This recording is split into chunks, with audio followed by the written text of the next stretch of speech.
안녕하세요, 버킷랩입니다. 오늘 소개해드릴 책은 조지 오웰의 동물농장입니다. 이 책은 버킷랩에서 운영하는 온라인 독서 모임 한 주 한 권에서 16번째로 함께 읽는 책입니다. 1945년에 출간된 이 책은 스탈린 통치하에 소련의 전체주의에 대한 메타포로 가득합니다. 줄거리를 구성하는 사건들과 캐릭터들이 소련 정치 관련 사건과 인물에 1대1 대응을 할 수 있을 정도인데요.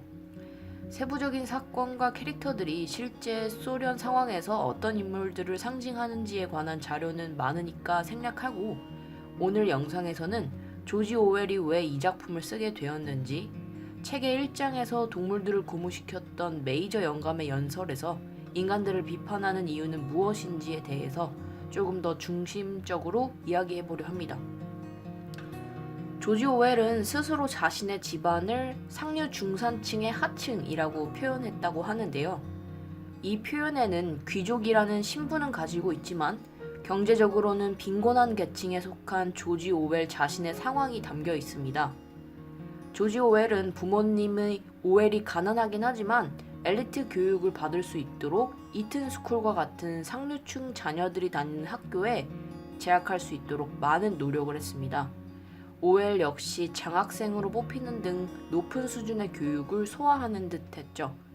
하지만 이후 오웰은 계급적, 물질적으로 상류층인 학교 친구들과 빈곤한 자신의 집안 형편을 계속 비교하였다고 회고하고 있습니다. 아마도 이런 청소년기의 기억이 그가 일반 서민들과 1%의 상류층의 빈부격차를 꾸준히 자신 이야기의 주제로 삼게 하지 않았을까 합니다. 오웰은 학교를 졸업한 이후에도 엘리트 사회의 안락함과 빈곤한 서민들의 궁핍한 생활이 어디에서 차이가 오는 것인지에 대해서 고민하는 사람이었습니다.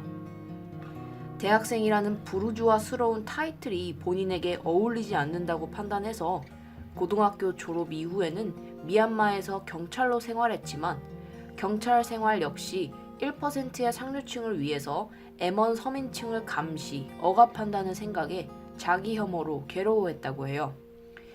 이후 그는 런던으로 넘어가서 각종 허드렛 일로 생계를 이어가면서 왜 모든 사람이 함께 행복하지 않은지, 왜 소수의 행복을 위해서 다수가 희생되어야 하는지에 대해서 고민하면서 틈틈이 자신의 작품 세계를 완성해 나갔습니다.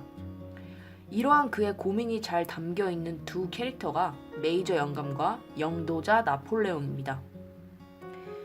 동물농장이 존스의 관리 아래에 있던 시절 메이저 영감은 농장의 동물 식구들을 불러놓고 이야기합니다. 자신이 살 날이 얼마 남지 않았는데 꼭 하고 싶은 말이 있다고 말이죠. 그는 동물들에게 삶을 직시하라고 말합니다. 겨우 목숨만 유지할 정도의 먹이를 얻어먹고 힘이 다할 때까지 일하도록 강요받다가 쓸모없게 되면 그 순간 처참한 죽음을 당하게 되는 것이 농장 동물들의 삶이라고 말합니다. 그리고 그 원인으로 인간을 지목합니다. 생산은 하지 않고 소비만 하는 종족이라고 말이죠. 메이저 영감이 지적하는 인간의 문제는 사회주의 아이디어를 세상에 내놓은 마르크스가 지적하는 자본가의 문제와 일치합니다. 그들은 모두 자본주의의 착취적 본질을 통해 안락한 생활을 누리는 계급이기 때문입니다. 이를 이해하기 위해서 자본주의의 태생적 성격이 착취적일 수밖에 없는 이유를 마르크스의 잉여 가치론을 통해서 이해해 보려고 합니다. 우리는 빵 한 개를 만들어서 팔려고 합니다. 빵의 가격은 1,000원인데 기계 설비 비용이 300원, 원재료 비용이 300원, 인건비가 400원이라고 하네요. 여기서 기계 설비 비용과 원재료 비용은 고정된 값입니다. 인력으로는 줄이려 해도 줄일 수가 없습니다. 이를 불변자본이라 합니다. 하지만 인건비는 다릅니다. 인건비는 줄일 수 있을 것 같습니다. 사람들을 조금 얕게 부려먹으면 혹은 10분씩 찔끔찔끔 더 일하게 하면 회사 사정이 안 좋으니 조금만 이해해달라고 양해를 구해서 시급을 깎으면 인건비를 줄일 수 있습니다. 이를 가변자본이라 합니다. 자본가는 노동자를 착취하면 착취할수록 1,000원이라는 고정된 가격 범위 안에서 추가적인 이익을 얻을 수 있습니다.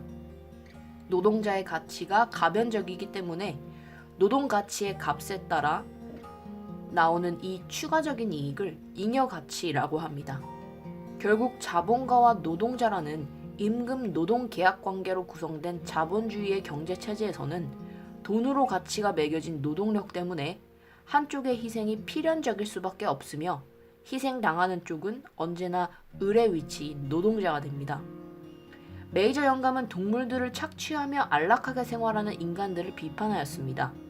많은 동물들은 이에 고무되었고 결국 반란을 일으켜 매너 농장이 아닌 자신들이 자본가이자 동시에 노동자가 되는 동물 농장을 꾸리게 됩니다. 그러나 모두가 스스로의 주인이고 자본가이자 노동가인 사회가 될 줄 알았던 동물 농장은 또 다른 형태의 착취를 당하게 됩니다. 인간들에게 당한 착취와 유일하게 다른 점은 이번에는 동물들이 스스로를 위해서 일한다고 생각할 수 있었다는 것입니다. 하나는 모두는 하나를 위해서 착취적 희생이 아닌 자발적 희생을 했다고 착각하는 것입니다.